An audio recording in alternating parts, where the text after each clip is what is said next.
இப்போது இந்த கோர்ஸில் நம்ம என்ன பார்க்க போகிறோம் அப்படின்னு கேட்டிங்கன்னா, இப்போ வந்து எப்படி ஒரு போர்ட்ஃபோலியோ வந்து பில்ட் பண்ணுறது, ஒரு ஹை ரிட்டர்ன் போர்ட்ஃபோலியோன்னா உங்களுக்கு வந்து இப்போது நம்ம ஒரு ஸ்டாக்கை பை பண்ணி ஒரு ஸ்டாக்கை செல் பண்ணுவோம், ஓகேங்களா? ஸோ இது இது இல்லாமல் டோட்டலாக பேஸ்கெட் ஆஃப் ஸ்டாக்ஸ், அதாவது வந்து ஒரு 10 ஸ்டாக் 20 ஸ்டாக்ஸ் வந்து நம்ம பை பண்ணி அந்த 10 ஸ்டாக் 20 ஸ்டாக்ஸ்லேயே மேற்கொண்டு இன்வெஸ்ட் பண்ணிகிட்டு இருப்போம். இதுக்கு பேர் தான் வந்து போர்ட்ஃபோலியோ, ஓகேங்களா? அந்த போர்ட்ஃபோலியோ அப்படின்னா என்னென்னா டைவர்சிஃபைடாக இருக்கும். அதாவது ஒரே இண்டஸ்ட்ரியில் திரும்ப திரும்ப நம்ம ஸ்டாக் வாங்க மாட்டோம். மல்டிபிள் இண்டஸ்ட்ரியில் பிரித்து போட்டிருப்போம். ஸோ நிறைய ஸ்டாக்கில் பிரித்து ஒன்று கம்மியானாலும் ஒன்று அதிகமாகும்போது நமக்கு வந்து ரிஸ்க் வந்து அதுவே மேனேஜ் பண்ணிக்கும், சரிங்களா? இப்போ வந்து இந்த கோர்ஸில் வந்து நம்ம அதான் பார்க்க போகிறோம், சரிங்களா? எப்படி வந்து ஒரு போர்ட்ஃபோலியோ பில்டு பண்ணுறது. இது வந்து நார்மலாக யார் வேணாலும் பண்ணலாம், ஓகேங்களா? அதாவது கொஞ்சம் எக்ஸ்பீரியன்ஸ் இருந்து கொஞ்சம் அண்டர்ஸ்டாண்டிங் இருந்துச்சுன்னா நீங்கள் வந்து பண்ணலாம். இப்போ போர்ட்ஃபோலியோங்கிறது வந்து ஹை ரிட்டர்னுக்காக போர்ட்ஃபோலியோ வந்து நம்ம பண்ணுறோம், சரிங்களா? இப்போது ஸோ எனக்கு தெரிஞ்ச மெத்தடு வந்து நான் உங்களுக்கு சொல்லித்தரேன். இப்போ வந்து ஹை ரிட்டர்ன் அப்படின்னா இயர்லி வந்து 200% to 300%, அதாவது மல்டி பேக்கர் இன்வெஸ்டிங் சொல்லுவாங்க. மல்டி பேக்கர் ஸ்டாக் நம்ம எப்படி செலக்ட் பண்ணுறது, எப்படி வந்து அந்த மாதிரி ஸ்டாக் வந்து பார்த்திங்கன்னா இப்போ 10 ரூபா இருக்குது அப்படின்னா ஒரு வருஷம் கழிச்சு இது 30 ரூபா போயிடும், சரிங்களா? அந்த ஸ்டாக்கெல்லாம் வந்து பார்த்திங்கன்னா மல்டி பேக்கர் ஸ்டாக்னு சொல்லுவாங்க. அதாவது வந்து 10 ரூபாயிலேருந்து 20 ரூபா போச்சு அப்படின்னாலே உங்களுக்கு வந்து எவ்வளோ ஆச்சு, 200% இன்க்ரீஸ் ஆகிருக்கும், சரிங்களா? இந்த மாதிரி வந்து டபுள் மடங்கு ட்ரிபிள் மடங்கு இன்க்ரீஸ் ஆகிட்டு போகிறதுக்கு பேர் தான் மல்டி பேக்கர். ஸோ இந்த மாதிரி ஸ்டாக்ஸுக்கு என்ன கேரக்டரிஸ்டிக்ஸ் இருக்கும், ஏன் இந்த மாதிரி கம்பெனிஸ் மட்டும் இந்த மாதிரி ஒரு வருஷத்தில் வந்து 3 டைம் 4 டைம் இன்க்ரீஸ் ஆகுது, அந்த மாதிரி வந்து எப்படி நம்ம செலக்ட் பண்ணுறது, என்ன நேச்சர் அந்த ஸ்டாக்குக்கு அப்படிங்கிறது தான் வந்து நம்ம பார்க்க போகிறோம். ஸோ அதை வச்சு எப்படி பில்டு பண்ணுறது போர்ட்ஃபோலியோ. ஸோ ரிஸ்க் இருக்குது இல்லைங்களா, அந்த ரிஸ்க்கை எப்படி மேனேஜ் பண்ணி பில்டு பண்ணுறது, எப்படி நம்ம வாங்கணும், அதை எப்படி செல் பண்ணணும் அப்படிங்கிறது இந்த கோர்ஸில் நீங்கள் கம்ப்ளீட்டாக தெரிஞ்சுக்குவீங்க. ஸோ அதை எப்படி பண்ணுறது ஈஸியாக அப்படிங்கிறத நான் உங்களுக்கு சொல்லித்தரேன். அதனால் ஃபைனலாக ஸ்கிப் பண்ணாமல் நீங்கள் பாருங்கள். இப்போ ஃபஸ்ட்டு வந்து பார்க்க வேண்டியது வந்து ஃபஸ்ட்டு நீங்கள் தெரிஞ்சுக்க வேண்டிய விஷயம் வந்து இன்வெஸ்டிங் பொறுத்த வரைக்கும் குவான்டிடேட்டிவ் அனலைசஸ் அண்டு குவாலிட்டேட்டிவ் அனலைசஸ்ன்னு சொல்லுவாங்க. குவான்டிடேட்டிவ் அனலைசஸ் அப்படின்னா இப்போ வந்து குவான்டிடேட்டிவ் அப்படின்னு சொன்னாலே அந்த பேரில் வந்து மெஷர் பண்ணக்கூடிய தன்மை வந்துடுது, ஓகேங்களா? அதாவது வந்து நீங்கள் வந்து இப்போ ப்ராஃபிட்டு, பேலன்ஸ் ஷீட்டு, அந்த கம்பெனியோட பர்ஃபார்மன்ஸு, இது எல்லாமே வந்து இந்த ப்ராஃபிட் பேலன்ஸ் ஷீட்லேயே வந்துடும், சரிங்களா? ஸோ இப்போ நீங்கள் கண்ணில் பார்த்து நீங்கள் மெஷர் பண்ணக்கூடிய இந்த அக்கௌண்டிங் ஸ்டேட்மெண்ட் எல்லாமே வந்து பார்த்தீங்கன்னா குவான்டிடேட்டிவ் அனலைசஸ். இதை வச்சு நம்ம ஒரு கம்பெனி அனலைஸ் பண்ணுறதுங்கிறது வந்து குவான்டிடேட்டிவ், ஓகேங்களா? குவாலிட்டேட்டிவ் அனலைசஸ் அப்படின்னு என்னென்னா, குவாலிட்டேட்டிவ் அப்படின்னா உங்களுக்கு வந்து பார்த்தீங்கன்னா அந்த பிஸ்னஸ், அவங்க என்ன பிஸ்னஸ் பண்ணுறாங்க, சரிங்களா?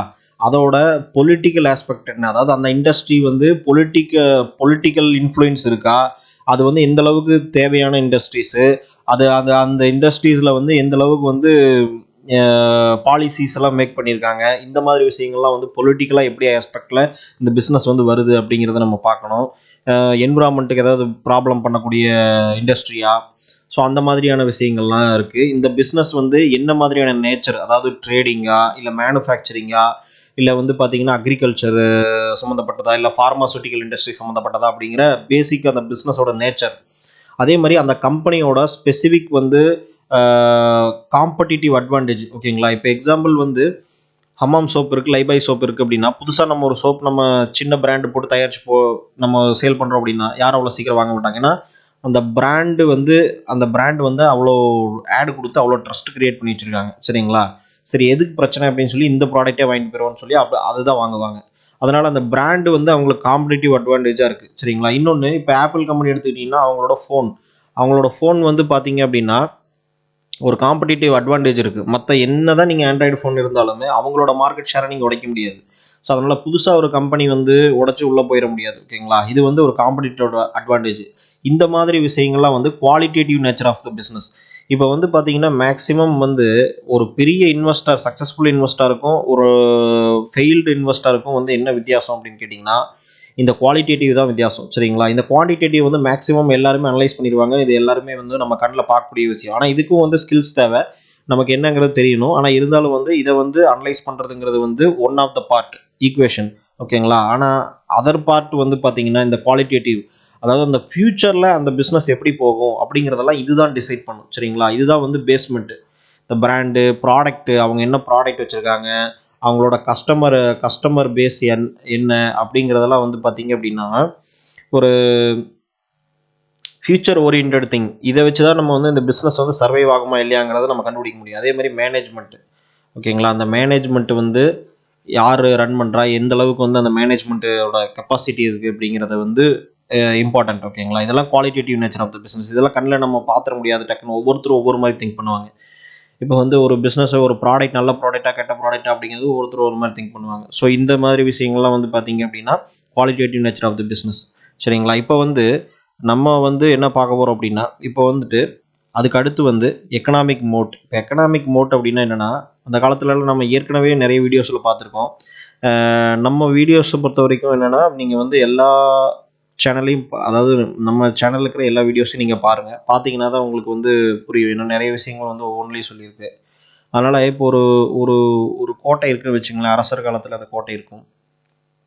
இந்த இதில் வந்து பார்த்தீங்க, ஓகேங்களா, இப்போ வந்து அரசர் காலத்துலலாம் வந்து பார்த்தீங்கன்னா ஒரு கோட்டை இருக்கும். அந்த கோட்டையை சுற்றி வந்து நம்ம வந்து ஒரு குழி வெட்டி வச்சுருப்பாங்க. அதில் முதலையெல்லாம் விட்டுருப்பாங்க. ஓகேங்களா, இப்போ எதுக்காக அப்படின்னா, இந்த கோட்டையை டச் பண்ணணும்னா இதை தாண்டி நீங்கள் வர முடியாது. ஓகேங்களா, ஸோ இப்போது எக்கனாமிக் மோட் அப்படிங்கிறது வந்து பிஸ்னஸ்க்கு வந்து இம்பார்ட்டன்ட். இப்போ 2 வகையான எக்கனாமிக் மோட் இருக்குது. சரிங்களா, ஒன்று வந்து அந்த கவர்மெண்ட்டுனாலேயே இல்லை ஒரு கவர்மெண்ட்டுனாலேயோ இல்லை வந்து பார்த்திங்கன்னா ஒரு எக்கனாமிக் பாலிசி கவர்மெண்ட் போடுற பாலிசினாலேயோ இல்லை பீப்புளோட கல்ச்சர் பேஸ்டாவோ ஒரு எக்கனாமிக் மோட் வந்து ஒரு சில பிஸ்னஸ்க்கு ஆட்டோமேட்டிக்காகவே கிரியேட் ஆயிரும். சரிங்களா, இப்போது ஃபார் எக்ஸாம்பிளுக்கு வந்து பார்த்தீங்க அப்படின்னா ஆப்பிள் கம்பெனி எடுத்துக்கிட்டிங்க அப்படின்னா, அவங்க வந்து அந்த ப்ராடக்ட்டை வந்து புதுசாக வந்து இன்வென்ட் பண்ணாங்க. சரிங்களா, புதுசாக கண்டுபிடிச்சி இன்வென்ட் பண்ணி அதை ஒரு பிராண்ட் ஆக்குனாங்க.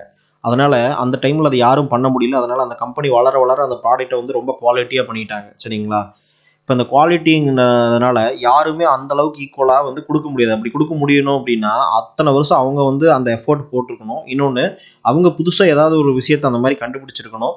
இதை விட பெட்டரான ப்ராடக்ட்டை அவங்க பண்ணியிருக்கணும். சரிங்களா, இது அப்போது இந்த அளவுக்கு வந்து ஸ்பெண்ட் பண்ணி இன்வெஸ்ட் பண்ணி அவங்க வந்து அந்த பிராண்டாகவும் மாற்றிருக்கணும். சரிங்களா, ஸோ இப்படி இருக்கிற விஷயம் வந்து இப்போ இருக்கிற ஒரு கம்பெனினால டக்குன்னு அதை பண்ணிட முடியாது. ஓகேங்களா, அப்போது ஒரு 20 வருஷம் 30 வருஷம் தேவைப்படும். ரொம்ப பெரிய அமௌண்ட் தேவைப்படும். ஸோ இதே மாதிரி தான் இந்த கோட்டையை உடைக்கணும்னா அது பண்ணவே முடியாது அப்படின்னு கிடையாது. ஆனால் அது பண்ணணும்னா ரொம்ப ரொம்ப கஷ்டமான ஒரு விஷயம். சரிங்களா, ரொம்ப எஃபோர்ட் போட வேண்டியது இருக்கும்.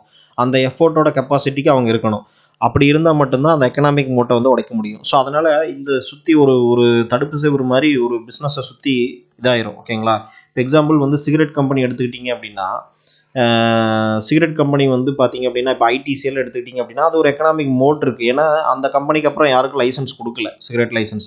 இப்போ அதனால வந்து இவங்க ஒருத்தர் தான் பண்ண முடியும் அப்படிங்கிற லெவலுக்கு வந்து அந்த இடத்துல வந்துருச்சு. ஓகேங்களா, ஸோ அதே மாதிரி பேங்கிங் செக்டர் எடுத்துக்கிட்டிங்க அப்படின்னா ஒரு 20-30 பேங்க் இருக்கும்னு நினைக்கிறேன், அப்ரூவ்டு பேங்க்கு. இப்போ அந்த பேங்க் வந்து பார்த்தீங்க அப்படின்னா அதுக்கு மேலே லைசன்ஸே கொடுக்கல. பேங்கிங் புதுசாக யாராவது பேங்க் ஆரம்பிக்கணும் அப்படின்னு சொல்லி லைசன்ஸ் கொடுக்கல.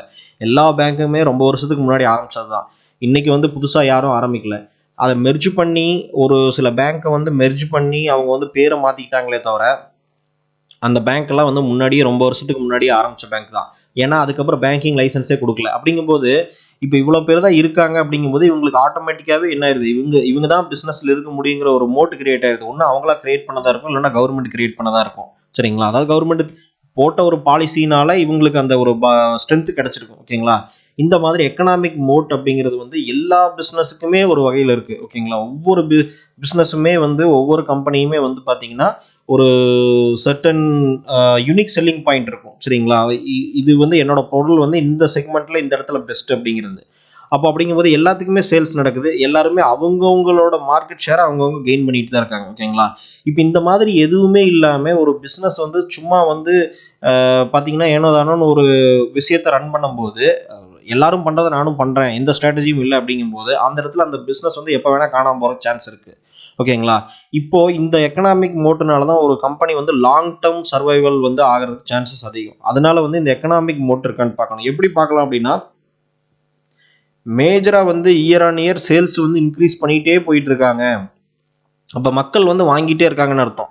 ஓகேங்களா, அப்போ கரெக்டாக வந்து அந்த இயர் ஆன் இயர் சேல்ஸ் வந்து இத்தனை பர்சன்டேஜ் 15% 10% இன்க்ரீஸ் ஆகிட்டே போயிட்டு இருக்கு அப்படின்னா அப்போ அந்த இடத்துல வந்து ஏதோ ஒரு விஷயம் வந்து அவங்க கரெக்டாக பண்ணுறாங்கன்னு அர்த்தம். சரிங்களா, அக்கௌண்டிங் ஃபார்மேட்டில் கண்டுபிடிக்கணும்னா அப்படி உங்களுக்கு வந்து இன்னும் டவுட்டாக இருந்தால் அது அவங்க என்ன சேல் பண்ணுறாங்க, என்ன ப்ராடக்ட், எதனால் மக்கள் வாங்குறாங்க அப்படிங்கிறது நீங்கள் போய் பார்த்தீங்கன்னா அப்போ அந்த இடத்துல உங்களுக்கு ஒரு ஐடியா கிடைக்கும். சரிங்களா? இதுதான் வந்து எக்கனாமிக் மோட்டு. இப்போ வந்து பார்த்தீங்கன்னா நம்ம ஒரு போர்ட்ஃபோலியோ பில்டு பண்ணுற இடத்துக்கு வந்துடுவோம். சரிங்களா? இப்போ இந்த வீடியோ வந்து நீங்கள் பிகினராக இருந்தீங்கன்னா, புதுசாக இருந்தீங்க அப்படின்னா, நீங்கள் வந்து என்னோட சேனல்லையே வந்து complete stock market course for beginners அப்படின்னு போட்டிருப்பேன். அந்த வீடியோவை பார்த்துட்டு அதுக்கப்புறமா இதை பாருங்கள். என்னோட எல்லா வீடியோஸும் பாருங்கள். ஏன்னா ஒவ்வொன்றிலையும் ஒவ்வொரு விஷயம் இருக்கும். அதனால் ஒன்றுக்கு ஒன்று ரிலேட்டடாக தான் இருக்கும். அதனால் வந்து ஒன்று மிஸ் பண்ணிங்கனாலும் இன்னொரு விஷயம் உங்களுக்கு தெரியாமல் போயிடும். அதனால் எந்த வீடியோவும் வந்து முக்கியம் இல்லை அப்படிங்கிற மாதிரி எதுவுமே கிடையாது. எல்லாமே வந்து இம்பார்ட்டன்ட் தான். ஸோ இப்போ வந்து பார்த்தீங்க அப்படின்னா, இப்போ போர்ட்ஃபோலியோ எப்படி பில்டு பண்ணுறது அப்படிங்கிறத நம்ம பார்க்க போகிறோம். ஃபஸ்ட்டு வந்து பார்த்தீங்கன்னா, நம்ம வந்து நிறைய க்ரைட்டீரியா இருக்குது. இப்போ ஒரு ஸ்டாக் வந்து நம்ம ஃபில்டர் பண்ணுறதுக்கு வந்து நிறைய க்ரைட்டீரியாஸ் இருக்குது. இந்த மாதிரி தான் இருக்கணும். ஃபஸ்ட்டு அவங்களோட ஈக்விட்டி வந்து இந்த மாதிரி இருக்கணும். ரேஷியோ நிறைய மெட்ரிக்ஸ் அப்படின்னு சொல்லுவோம், அளவீடுகள் அப்படிங்கிறது நமக்கு இருக்குது. சரிங்களா? இப்போ இந்த மெட்ரிக்ஸை வந்து நம்ம எப்படி வந்து பார்க்குறது, என்னென்ன மெட்ரிக்ஸ் எல்லாம் இருக்குது அப்படிங்கிறத பார்த்தோம் அப்படின்னா, இப்போ நம்ம வந்து டேரெக்டாக ஸ்க்ரீனர்னு சொல்லி ஒரு வெப்சைட் இருக்குது அப்படின்னு நம்ம ஏற்கனவே நம்ம பார்த்துருக்கோம். அந்த ஸ்க்ரீனர் வெப்சைட்டுக்கு போயிடுவோம். சரிங்களா? இதுதான் வந்து screener.in அப்படின்னு சொல்லி வெப்சைட்டுக்கு போயிட்டு நீங்கள் என்ன பண்ணணும் அப்படின்னா, ஸோ இப்போ ஸ்க்ரீனர் போயிட்டு இந்த ஸ்க்ரீன்ஸ் அப்படின்னு சொல்லி இந்த மெனு இருக்கும். அதை கிளிக் பண்ணிங்க அப்படின்னா கிரியேட் நியூ ஸ்க்ரீன் அப்படின்னு சொல்லி இருக்கும். அப்போ இந்த நியூ ஸ்க்ரீன் கிரியேட் நியூ ஸ்க்ரீனை வந்து கிளிக் பண்ணிங்க அப்படின்னா இதில் வந்து சர்ச் கொரி வந்து கேட்போம். ஓகேங்களா? இப்போ அந்த கொரியில் நான் இந்த கொரியை பேஸ்ட் பண்ணுறேன். நீங்கள் வந்து இந்த கொரி உங்களுக்கு வேணும் அப்படின்னா இந்த வீடியோவை பாஸ் பண்ணி இதே மாதிரி டைப் அடிச்சுக்கோங்க. ஓகேங்களா?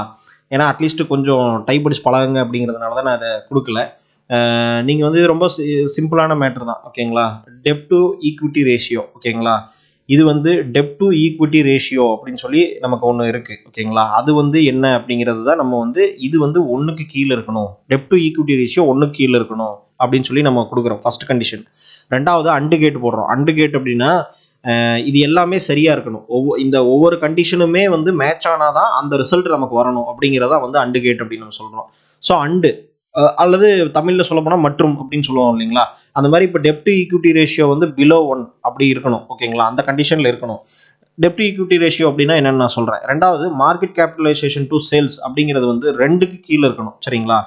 மார்க்கெட் கேபிட்டலைசேஷன்ஸ் டு சேல்ஸ் அப்படிங்கிறது 2க்கும் கீழே இருக்கணும்.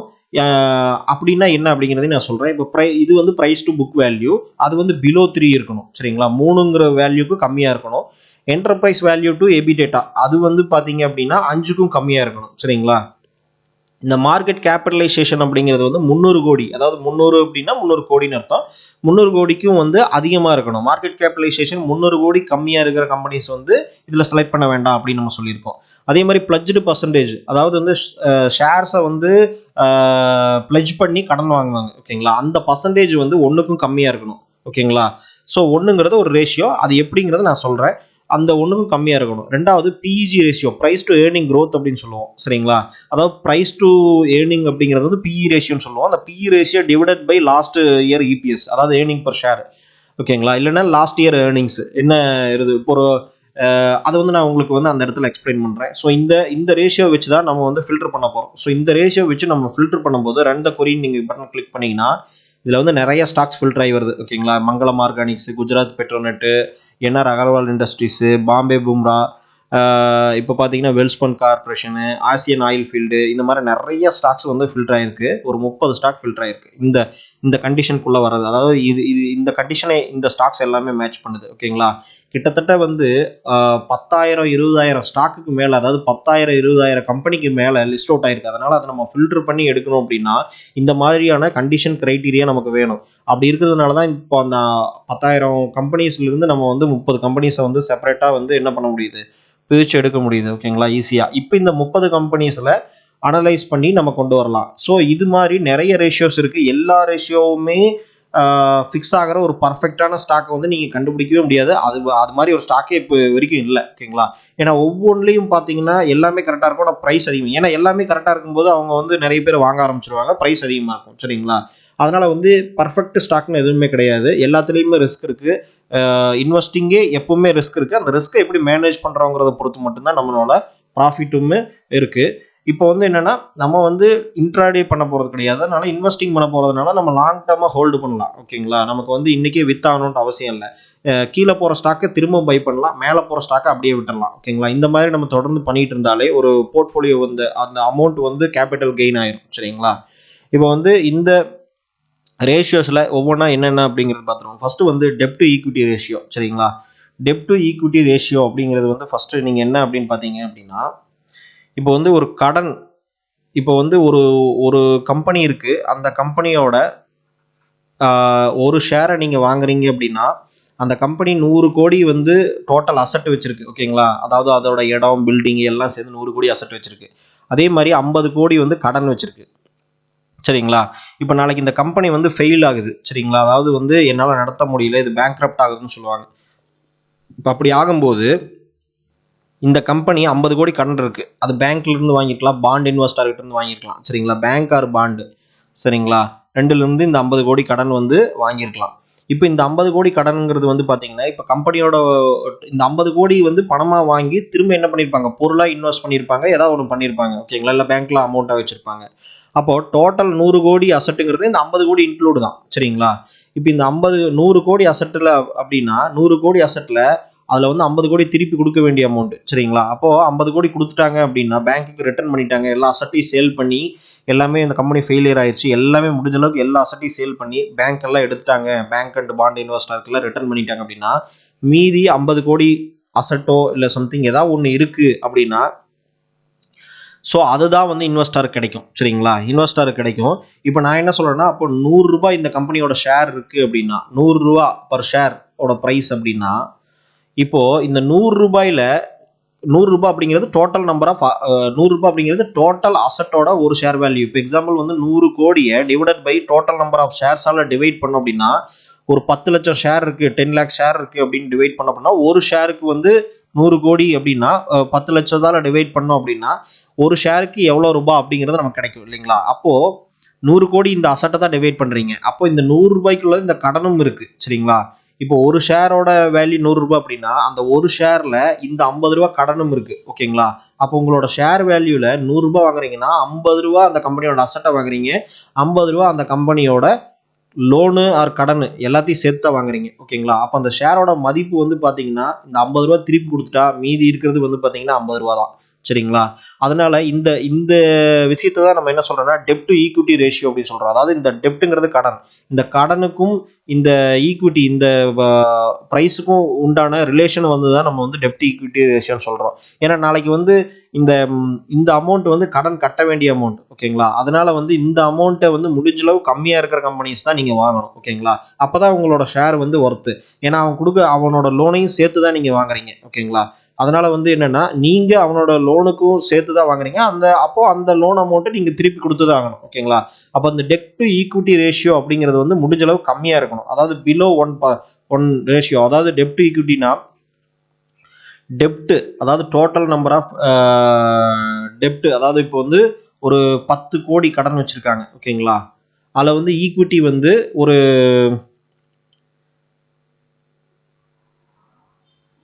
8 கோடி இருக்குன்னு வச்சுங்களேன். ஈக்விட்டி வந்து 8 கோடி இருக்குன்னா டிவைட் பண்ணிங்கன்னா இது வந்து 10 கோடி டிவைடட் பை 10 அப்படின்னா 1ன்னு வரும். ஓகேங்களா, 10 டிவைடட் பை 8 அப்படின்னு கேட்டிங்கன்னா உங்களுக்கு வந்து ஒரு ரேஷியோ வரும் இல்லைங்களா. இந்த 1.2 ஆர் 1.3 இந்த மாதிரி ரேஷியோ வரும் இல்லைங்களா. இப்போது இதுவே வந்து ஈக்விட்டி வந்து அப்படின்னா 20 crore இருக்குது, 28 crore இருக்குது அப்படின்னு கேட்டிங்கன்னா உங்களுக்கு வந்து 1 விட கம்மியாக வரும். சரிங்களா, 0 something அப்படிங்கிற மாதிரி வரும். இதுதான் வந்து equity, dept to equity ratio. உங்களுக்கு கான்செப்ட் புரிஞ்சா ஓகே. இப்போ டெப்ட் டு ஈக்விட்டி ரேஷியோ அப்படிங்கிறது வந்து பார்த்தீங்கன்னா 1க்கு கீழே இருந்தது அப்படின்னா இவங்களோட அசட்டை விட கடன் வந்து கொஞ்சம் கம்மி அப்படின்னு சொல்லலாம். சரிங்களா, ஏன்னா இப்போ 100 கோடி அசட் இருக்குது அப்படின்னா 50 கோடி கடன் இருக்குது அப்படின்னா பாதிக்கு பாதி இருக்குது. இதுவே 100 கோடி அசட் இருக்குது ஆனால் 20 கோடி தான் கடன் இருக்குன்னா அப்போ 80 கோடி வந்து ஒரிஜினல் அசட்டை நீங்கள் வாங்குறீங்கன்னு அர்த்தம். அப்போ அந்த கம்பெனி வாங்குறீங்கன்னா 80 கோடி ஒரிஜினலாக வாங்குறீங்க, மீதி 20 கோடி கடனை வந்து சேர்த்து வாங்குறீங்க. இதுதான் வந்து இந்த ரேஷியோ வந்து மென்ஷன் பண்ணுது, டெப்ட் டு ஈக்விட்டி ரேஷியோ அப்படிங்கிறது. ஓகேங்களா, ஸோ இது ஒரு பாயிண்ட். இன்னொன்று வந்து பார்த்தீங்க அப்படின்னா மார்க்கெட் கேபிட்டலைசேஷன் டு சேல்ஸ்.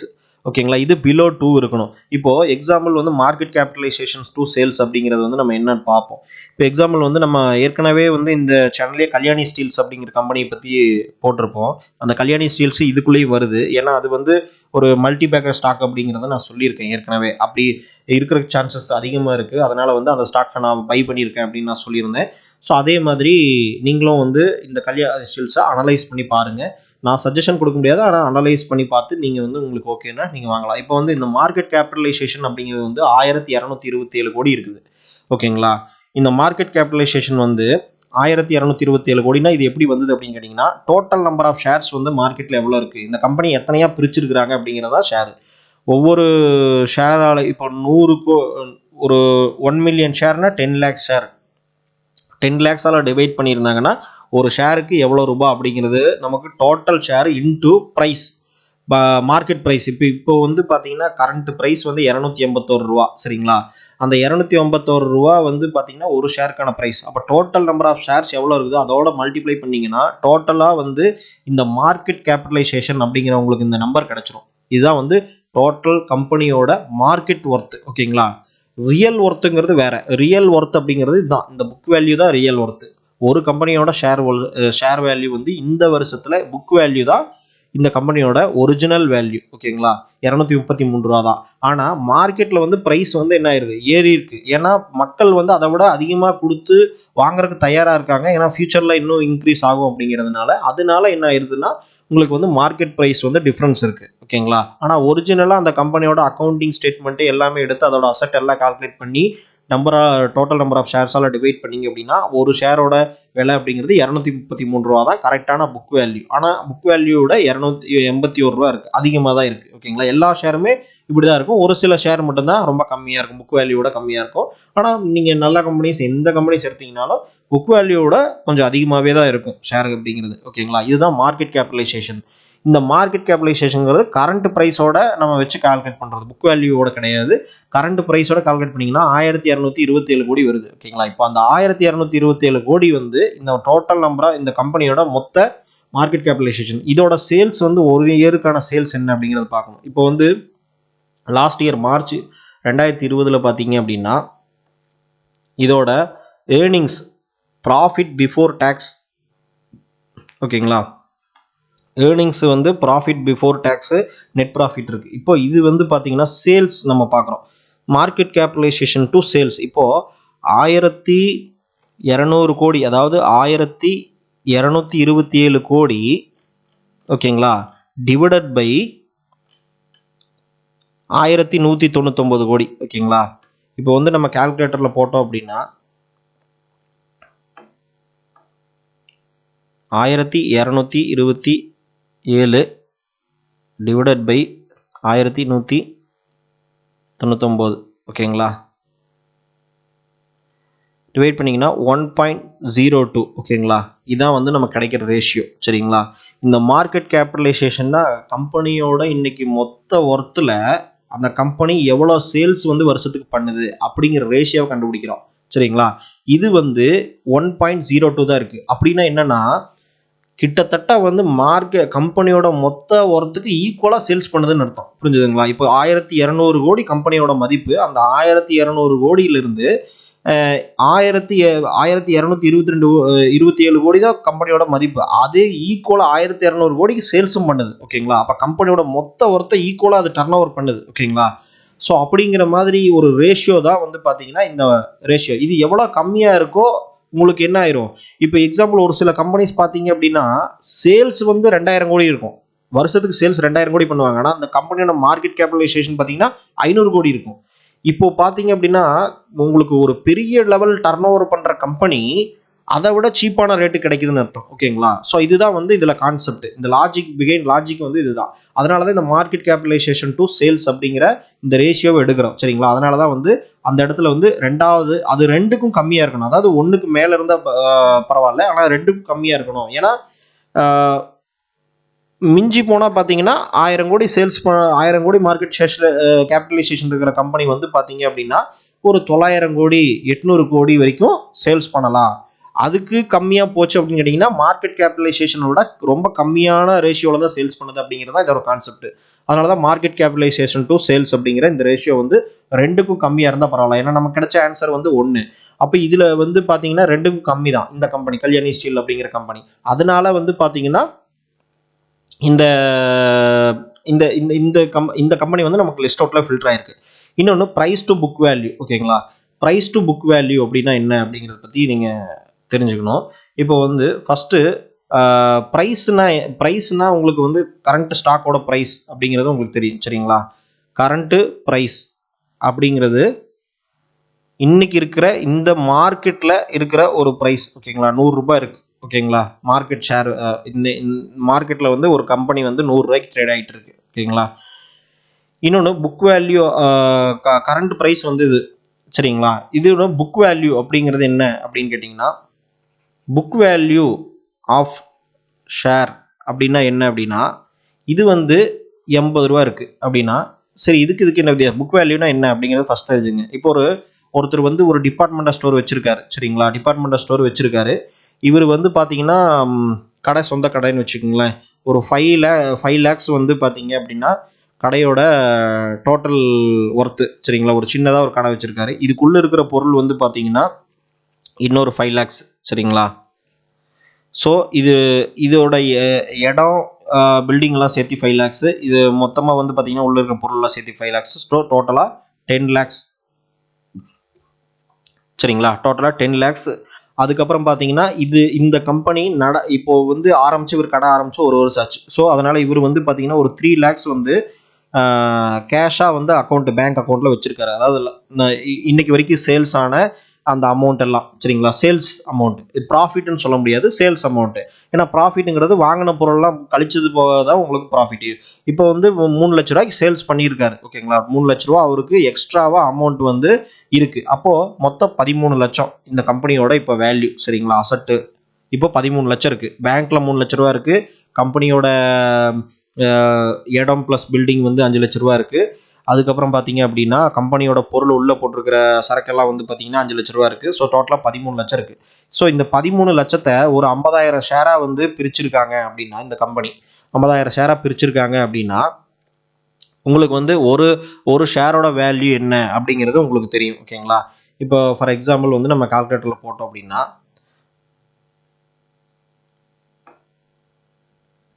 சரிங்களா 13 லட்சம்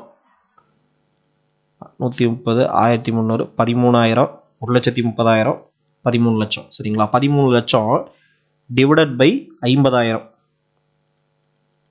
50,000 பிரிச்சிருக்காங்க அப்படின்னா ஒரு ஷேரோட வேல்யூ வந்து பார்த்தீங்க அப்படின்னா 26 ரூபாய். சரிங்களா, ஒரு ஷேரோட வேல்யூ எவ்வளோ, 26 ரூபாய் வந்து உங்களுக்கு வருது. இப்போ வந்துட்டு இந்த 50,000ங்கிற நம்பர் எங்கேருந்து வந்தது அப்படின்னு கேட்டிங்கன்னா இனிஷியலாக வந்து நம்பர் ஆஃப் ஷேர்ஸை வந்து நம்மளே டிஃபைன் பண்ணிக்கலாம். சரிங்களா, மினிமம் வந்து பார்த்தீங்கன்னா 50,000 1 லட்சம் இந்த மாதிரி வந்து நம்மளே டிஃபைன் பண்ணிக்கலாம். ஏன்னா நீங்கள் வந்து எவ்வளோ நம்பராக டிவைட் பண்ணாலும் ஒரு ஷேரோட வேல்யூ வந்து அதே தான் இருக்க போகுது. ஒட்டுக்கா கூட்டினீங்கன்னா அதே தான் இருக்க போகுது. ஸோ 13 லட்சம் ப்ளஸ் 50,000 போது 26 ரூபா பர் ஷேர் ப்ரைஸ். சரிங்களா, இந்த இதுக்கு பேர் தான் புக் வேல்யூ. சரிங்களா, இந்த வேல்யூக்கு பேர் தான் book value of the share. இப்போ ஏன்னா இதுதான் வந்து ஒரிஜினல் அசட்டை ரெப்ரசன்ட் பண்ணுது. சரிங்களா, ஒரிஜினல் வந்து அந்த கம்பெனியோட ஒருத்த ரெப்ரசன்ட் பண்ணுது. இது மார்க்கெட்டுக்கு போனதுக்கப்புறம் ஒருத்தர் வந்து நான் 27 ரூபா கொடுக்குறேன் இந்த ஷேருக்கு அப்படின்னு சொல்லுவார். ஏன் அவர் 26 ரூபா ஷேரை வந்து 27 ரூபா கொடுத்து வாங்கணும்னா நீங்கள் வந்து பார்த்தீங்க அப்படின்னா இந்த கம்பெனி வந்து இன்னைக்கு 3 லட்ச ரூபா ஒரு வருஷத்தில் சம்பாரிச்சிருக்குன்னா அடுத்த வருஷத்தில் இன்னும் இதே மாதிரி சம்பாதிக்கும் அப்படின்னா 6 லட்ச ரூபா ஆச்சு அப்படின்னா இப்போ ஆட்டோமேட்டிக்காக என்ன ஆயிரும், 16 லட்சம் ஆயிரும் இந்த கம்பெனியோட வேல்யூ. சரிங்களா, அதே மாதிரி இடம் வந்து இவ்வளோ இருக்கு இவங்களுக்கு, இந்த இடத்தோட வேல்யூ வந்து அப்ரிசியேஷன் ஆகும். சரிங்களா, அப்போ 16 லட்சம் ஆச்சுன்னா இன்னைக்கு 27 ரூபா கொடுக்குறது இன்னைக்கு 27 ரூபா கொடுத்து வாங்கியிருக்காரு, 1 ரூபா அதிகமாக கொடுத்து வாங்கியிருக்காரு. ஆனால் நாளைக்கு வந்து பார்த்தீங்கன்னா இதோட வேல்யூ இதே ஷேர் நம்பரால் 16 லட்சத்து 50,000 டிவைட் பண்ணீங்கன்னா திரும்பவும் என்ன ஆயிரும், அதை விட அதிகமாக வரும். அப்படிங்கும்போது இந்த கம்பெனியோட திரும்பவும் ப்ராஃபிட்டபிலிட்டி எல்லாமே ஆட் பண்ண அடுத்து ஒரு 5 வருஷத்தில் அதிகமாக தான் போகும். அப்போ இன்னைக்கு நீங்கள் இந்த விலை கொடுத்து வாங்குறதுக்கு நீங்கள் தயாராக இருக்கலாம். சரிங்களா, இப்போ இதுதான் வந்து மேட்ரு. ஸோ அதனால தான் மார்க்கெட்டில் அதிகமாக கொடுக்குறாங்க. இன்னொருத்தர் வந்து என்ன சொல்கிறாரு, இது இன்னும் 10 வருஷம் கழிச்சு நல்லா போகணும்னு நினச்சாரு அப்படின்னா நான் 28 ரூபா கூட கொடுக்குறேன் அப்படின்னு சொல்றாரு. இப்படி வந்து 29, 20, 30 இப்படி ஏத்தி தான் நமக்கு வந்து ஷேர் வேல்யூ வந்து மார்க்கெட்ல வந்து என்ன ஆயிருதுன்னா கரண்ட் பிரைஸ் 30 ரூபா அப்படின்னு காமிக்குது. ஓகேங்களா? இப்போ இந்த ஒரு ஷேரோட வேல்யூ வந்து புக் வேல்யூ வந்து 26 ரூபாய். சரிங்களா? ஆனா மார்க்கெட்டோட வேல்யூ வந்து மார்க்கெட்ல வந்து இதை வந்து 30 ரூபா கொடுக்குறாங்க. ஓகேங்களா? அப்போ இந்த price to book value ratio அப்படிங்கிறது வந்து என்னன்னா 30 ரூபாய் உள்ள ஸ்டாக்கு டிவைடட் பை 26 ரூபாய், இதுதான் ரேஷியோ. ஓகேங்களா? அதாவது ஒரு ஸ்டாக்கோட உண்மையான விலைக்கும் ஒரு கம்பெனியோட உண்மையான ஷேர் வேல்யூக்கும் மார்க்கெட்ல வேல்யூக்கும் எவ்வளவு தள்ளி ட்ரேட் ஆகிட்டு இருக்கு, எவ்வளவு தள்ளி வாங்கிட்டு இருக்கு அப்படிங்கிறதா வந்து ரொம்ப முக்கியம். ஏன்னு கேட்டீங்கன்னா நாளைக்கு இந்த கம்பெனி வந்து நீங்க வந்து ஒரு 30 ரூபாய் ஒர்த்துள்ள கம்பெனியை 100 ரூபா கொடுத்து வாங்குறீங்க அப்படின்னா 70 ரூபா அதிகமாக கொடுத்து நீங்க வாங்குறீங்க அப்படின்னா நாளைக்கு இந்த கம்பெனி வந்து லாஸ் ஆகுது அப்படின்னா உங்களுக்கு வந்து ஒண்ணுமே கிடைக்காது. ஏன்னா அந்த 30 ரூபா தான் அந்த கம்பெனியோட ஒர்த். அந்த 30 ரூபா தான் உங்களுக்கு திரும்ப கிடைக்கும். ஆனால் நீங்க எவ்வளவு கொடுத்து வாங்கிருக்கீங்க? 70 ரூபா கொடுத்து வாங்கிருக்கீங்க. அப்ப கிட்டத்தட்ட உங்களுக்கு வந்து எவ்வளவு லாஸ்? 40 ரூபா லாஸ். ஓகேங்களா? ஸோ இதுதான் வந்து ஒரு பொருளோட விலையை விட ரொம்ப அதிகமாக கொடுத்து வாங்குறது அப்படிங்கிறது வந்து ஒர்த் இல்லை. அப்படிங்கிறதுனால தான் வந்து இந்த ப்ரைஸ் டு புக் வேல்யூ அப்படிங்கிறது வந்து நம்ம பார்க்குறோம். சரிங்களா? அப்போ இதுதான் வந்து இந்த 30 டிவைடட் பை 26, அதாவது உண்மையான இந்த மார்க்கெட் ப்ரைஸுக்கும் அந்த இதுவே வந்து உண்மையான புக் வேல்யூக்கு இருக்கிற ரேஷியோ தான் வந்து பார்த்தீங்கன்னா இப்போ 30 டிவைடட் பை 26 போட்டிங்கன்னா ஜஸ்ட் வந்து பார்த்தீங்கன்னா ஒரு 4 ரூபா தான் அதிகம். சரிங்களா? அதனால இது ஒரு ஒரு ரூபா ரேஷியோ கம்மியாக தான் வரும். சரிங்களா? அதனால இந்த மாதிரி இருக்கிறத நீங்க வாங்கலாம். இதுவே 26 ரூபாய் புக் வேல்யூ இருக்கும். ஆனா பாத்தீங்கன்னா ஷேரோட பிரைஸ் பாத்தீங்கன்னா 100 ரூபா இருக்கும். எத்தனை மடங்கு அதிகம்னு யோசிச்சு பாருங்க. 26 பார்த்தனால உங்களுக்கு வந்து 52 தான் வரும். இப்போ அந்த மாதிரி வந்து பாத்தீங்க அப்படின்னா டபுள் மடங்கு ட்ரிபிள் மடங்கு போச்சு அப்படின்னு கேட்டீங்கன்னா 3 டைம் 4 டைம் அதிகமாக போச்சுன்னா அந்த ஷேரை வந்து நம்ம வாங்க மாட்டோம். அதனால தான் நம்ம என்ன பண்ணியிருக்கோம் அப்படின்னு கேட்டீங்கன்னா பிரைஸ் டு புக் வேல்யூ அப்படிங்கிறது வந்து பாத்தீங்கன்னா பிலோ 3 கூட, அதாவது 3 மடங்கு இருக்கலாம். இப்போ 20 ரூபா அப்படின்னா 60 ரூபா வரைக்கும் நீங்க கொடுக்கலாம். சரிங்களா? ஆனா அந்த 60 ரூபாய்க்கு கம்மியா தான் வந்து இருக்கணும். அப்படிங்கிறதுனால தான் பிரைஸ் டு புக் வேல்யூ வந்து பிலோ 3 அப்படின்னு நம்ம சொல்றோம். சரிங்களா? இப்போ என்டர்பிரைஸ் வேல்யூ டு எபிடேட்டா அப்படின்னா இபிஐடி அப்படின்னு சொல்றோம்னா earning before interest and tax. சரிங்களா? Earning before interest and tax அப்படின்னா இப்போ வந்து ஒரு கம்பெனி வந்து பாத்தீங்க அப்படின்னா ஏர்னிங் பிஃபோர் நெட் ப்ராஃபிட் அப்படிங்கிறது வந்து பாத்தீங்கன்னா டேக்ஸ் எல்லாம் கழிச்சிருவோம் நம்ம. ஓகேங்களா? நெட் ப்ராஃபிட் அப்படிங்கிறது வந்து டேக்ஸ் கழிச்சிட்டு நம்ம போடுவோம். இபிஐடி அப்படிங்கிறது சரிங்களா earning before interest and tax. ஓகேங்களா? ஸோ இவங்க வந்து கொடுக்க வேண்டிய இன்ட்ரெஸ்ட்டும் டேக்ஸும் பே பண்ணாததுக்கு முன்னாடி கால்குலேட் பண்ணுற ரெவன்யூ தான் இபிஐடி. அதை நம்ம இதுலேயே டைரெக்டாக பார்த்தோம் அப்படின்னா கல்யாணி ஸ்டீலில் பாருங்க ப்ராஃபிட் பிஃபோர் டேக்ஸ். சரிங்களா? ப்ராஃபிட் பிஃபோர் டேக்ஸ் அப்படிங்கிறது வந்து பார்த்தீங்கன்னா 168 கோடி இருக்குது. ஆனால் ப்ராஃபிட் ஆஃப்டர் டேக்ஸ்னா 18% டேக்ஸ் கட்டினதுக்கப்புறம் 137 கோடி தான் இருக்குது. சரிங்களா? ஸோ இந்த 168 கோடி அது போக பார்த்தீங்க அப்படின்னா இவங்க வந்து இன்ட்ரெஸ்ட் பே பண்ணுவாங்க இல்லையா? இவங்களுக்கு லோன் இருந்தது, கடன் இருந்ததுன்னா இன்ட்ரெஸ்ட் பே பண்ணுவாங்க. அந்த இன்ட்ரெஸ்ட்டும் பே பண்ணல. ஸோ அந்த இன்ட்ரெஸ்ட்டும் பே பண்ணாதுக்கு முன்னாடி எத்தனை ரூபாய் நெட் ப்ராஃபிட் எடுக்குது அப்படிங்கிறதா வந்து இபிஐடி. இதுவும் சேம் அதே கான்செப்ட் தான். இதை வந்து நம்ம எதோட கம்பேர் பண்ணுறோம் அப்படின்னு கேட்டிங்கன்னா இப்போ இந்த இபிஐடி அப்படிங்கிறது என்டர்பிரைஸ் வேல்யூங்கிறதுனா சேம் அதே தான். என்டர்பிரைஸ் வேல்யூ அப்படிங்கிறது வந்து பார்த்தீங்கன்னா டோட்டல் அசட் வேல்யூ. இப்போ இதுதான் என்டர்பிரைஸ் வேல்யூ. இப்போ நீங்கள் இந்த இடத்துல பார்க்கும்போது இதுதான் என்டர்பிரைஸ் வேல்யூ. இங்கே பேலன்ஸ் ஷீட்டில் போகணும். பேலன்ஸ் ஷீட்டில் போயிட்டு செப்டம்பர் 2020 அதோட டோட்டல் அசட் பார்த்தீங்க அப்படின்னா 1451 கோடி. 1451 கோடியை நம்ம வந்து இந்த லாஸ்ட் இயரோட 137 கோடினா இதில் வந்து நமக்கு என்ன பண்ணுறாங்கன்னா இன்ட்ரெஸ்ட் கழிச்சுட்டு தான் காமிச்சிருப்பாங்க. நீங்கள் கம்பெனியோட ஆனுவல் ரிப்போர்ட் எடுத்து பார்த்தீங்கன்னா உங்களுக்கு தெரியும். ஸோ கிளியராக கொடுத்துருப்பாங்க. ஸோ இந்த இடத்துல பொறுத்த வரைக்கும் 168 கோடி. சரிங்களா? இப்போ இந்த 168 கோடிக்கும் இந்த டோட்டல் அதாவது 168 கோடி ரூபாய் சம்பாரிச்சிருக்கு இந்த கம்பெனி. ஓகேங்களா? டேக்ஸ் எல்லாம் கட்டாததுக்கு முன்னாடி. ஸோ டோட்டலாக 168 கோடி ரூபாய் சம்பாரிச்சிருக்கு. அதில் வந்து 1451 கோடி ரூபாய் வந்து இந்த கம்பெனியோட மொத்த மதிப்பு இருக்குது. சரிங்களா? அப்போ அதுக்கும் இருக்கிற ரிலேஷன் தான் என்டர்பிரைஸ் வேல்யூ அப்படிங்கிறது தான் வந்து இபிஐடி. என்டர்பிரைஸ் வேல்யூங்கிறது அசட்டு. அதில் வந்து இபிஐடி அப்படிங்கிறது வந்து earning before tax and interest and tax. ஓகேங்களா? இப்போ அந்த என்டர்பிரைஸ் வேல்யூனா இப்போ இந்த அசட்டும் டிவைடட் பை இபிஐடின்னு போட்டிங்கன்னா இதில் வந்து உங்களுக்கு ஒரு ரேஷியோ கிடைக்கும். சரிங்களா? இதுவும் வந்து என்ன சொல்கிறோம் அப்படின்னு கேட்டிங்கன்னா பிலோ 3 இருக்கும். எவ்வளோ போட்டிருக்கோம் நம்ம? Okay, enterprise value to EPIT அப்படிங்கிறது வந்து 5க்கும் கம்மியாக இருக்கணும் அப்படின்னு சொல்கிறோம். சரிங்களா? ஏன்னா ஒரு கம்பெனியோட மொத்த அசட் எவ்வளோ இருக்கோ அதை வச்சு தான் வந்து அவங்க சம்பாதிக்கிறாங்க. ஓகேங்களா? அந்த சம்பாதிக்கிற அமௌண்ட் வந்து பார்த்தீங்கன்னா ரொம்ப கம்மியாக இருந்துடக்கூடாது. இப்போ வந்து ஒருத்தர் 100 கோடி வச்சிருக்கான், ஆனால் வெறும் வந்து 1,00,000 தான் சம்பாதிக்கிறான் 100 கோடி வச்சு அப்படின்னா அது வந்து டோட்டல் வேஸ்ட். ஓகேங்களா? அந்த கம்பெனியே வந்து வேஸ்ட்டு. 100 கோடி வச்சு அதில் 1,00,000 தான் சம்பாதிக்கிறான்னா அவன் கம்பெனியை நடத்த வேண்டிய அவசியம் இல்லை. அவங்களுடைய பேங்க்கில் போட்டுடலாம் அந்த காசை. ஏன்னா 7.5% கூட உங்களுக்கு எவ்வளோ கிடைக்கும்? ஃபிக்ஸ்டு டெபாசிட்டில் 100 கோடி போட்டிங்கன்னா கூட 7% அப்படின்னா உங்களுக்கு கிட்டத்தட்ட 100 கோடினா 7 லட்சம். சரிங்களா? இவன் 1,00,000 தான் சம்பாதிக்கிறான். அதுக்கு பேசாமல் அவன் கம்பெனி நடத்தாமல் ஃபிக்ஸ்டு டெபாசிட்டில் போட்டு போயிடலாம். ஸோ இந்த உண்டான ரேஷியோ தான் இது. அதே மாதிரி இப்போ வெறும் 10% 20% பண்ணுறதுனால அது 100 கோடி வேற கம்பெனியில் இன்வெஸ்ட் பண்ணிட்டு போயிடலாம். அவன் கம்பெனி நடத்த வேண்டிய அவசியம் இல்லை. ஓகேங்களா? அதாவது ஃபியூச்சரில் அவனுக்கு வரும்னு தெரியும். ஓகேங்களா? ஆனால் இருந்தாலும் நம்மளோட வேல்யூஷன் படி அந்த மாதிரியான ஒரு கெஸ்ஸிங் இருக்குது. ஓகேங்களா? அந்த பணத்தை வந்து அதில் முதலீடு பண்ணுறது அப்படிங்கிறது வந்து வேல்யூபிளா அப்படிங்கிறத நம்ம பார்க்க வேண்டிய அவசியம் இருக்கிறதுனால என்டர்பிரைஸ் வேல்யூ டு இபிஐடி வந்து பிலோ 5 அப்படின்னு நம்ம சொல்கிறோம். பிலோ 5 இருக்கணும் அப்படிங்கிறது வந்து நம்ம பார்க்குறோம் அந்த ரேஷியோ. ரெண்டாவது அதுக்கடுத்து பார்த்தீங்கன்னா மார்க்கெட் கேபிட்டலைசேஷன். சரிங்களா? மார்க்கெட் கேபிட்டலைசேஷன் அப்படிங்கிறது வந்து உங்களுக்கு ஈஸி தான். அதை நான் ஏற்கனவே சொல்லியிருக்கேன். ஓகேங்களா? Total number of shares multiplied by current